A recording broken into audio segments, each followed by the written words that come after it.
നിങ്ങളുടെ ഇഷ്ട പരമ്പരകൾ എക്സ്ക്ലൂസീവായി സൺ നെക്സ്റ്റ് ആപ്പിലൂടെ തികച്ചും ഫ്രീ ആയി ഇപ്പോഴേ ആപ്പ് ഡൗൺലോഡ് ചെയ്യൂ. അമ്മേ, ഞങ്ങൾ എന്തെങ്കിലും കഴിച്ചിട്ട് ഒന്ന് പുറത്തേക്ക് പോകാൻ പോവാ. അപ്പൊ ഒരു മാല വാങ്ങിയ പോരെ? അത് പറ്റില്ല. ഏതൊരു ചടങ്ങിനും അതിന്റേതായ ചില സത്യങ്ങളുണ്ട്. നമ്മുടെ ആചാരപ്രകാരം പെണ്ണ് വീട്ടുകാരാ താലിമാല വാങ്ങി തരേണ്ടത്. ഞാനിത് ചോദിക്കാനിരുന്നതാ.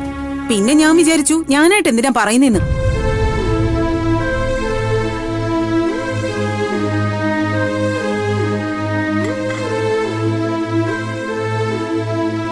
ആര് വാങ്ങിയാൽ എന്താ ചെയ്യേ? ഒരു മാല വാങ്ങിയിട്ട് താലി അതിനകത്ത് കിട്ടപ്പോരെ? ദേവേട്ടൻ എന്താ ഞാൻ പറഞ്ഞത് മനസ്സിലായില്ലേ? അമ്മേ, ഭാവനയുടെ കഴുത്തിൽ നേരത്തെ കിടന്ന താലിമാല അമ്മയുടെ കയ്യിലുണ്ടല്ലോ, അതെടുത്താ പോരെ? ഭാവന തന്നെ അതിന്റെ പവിത്രത കളഞ്ഞില്ലേ? ഒരിക്കൽ ഊരി വാങ്ങിയ മാലയാണോ വീണ്ടും കഴുത്തിലിടുന്നത്?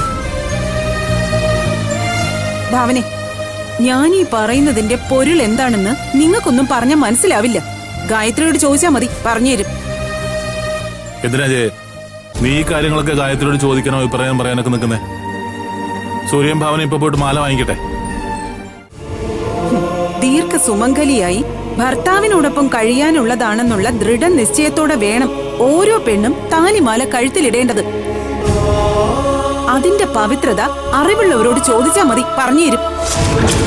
ഇവിടെ ഇപ്പോ ഭാവനയുടെ വീട്ടിലാരും താലിമാലയുടെ കാര്യം ഗൗരവമായി എടുത്തു കാണില്ല.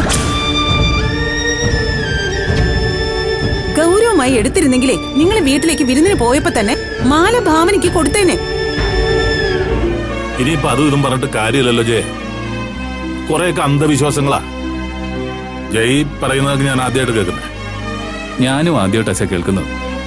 ആ, ഇതാ നിങ്ങളുടെയൊക്കെ കുഴപ്പം. ഞാൻ എന്തെങ്കിലും പറഞ്ഞ ഉടനെ അതിനെ നെഗറ്റീവായിട്ട് കുറ്റപ്പെടുത്തും. ഏയ് സൂര്യ, വേണ്ട. ആന്റി പറയുന്നതൊക്കെ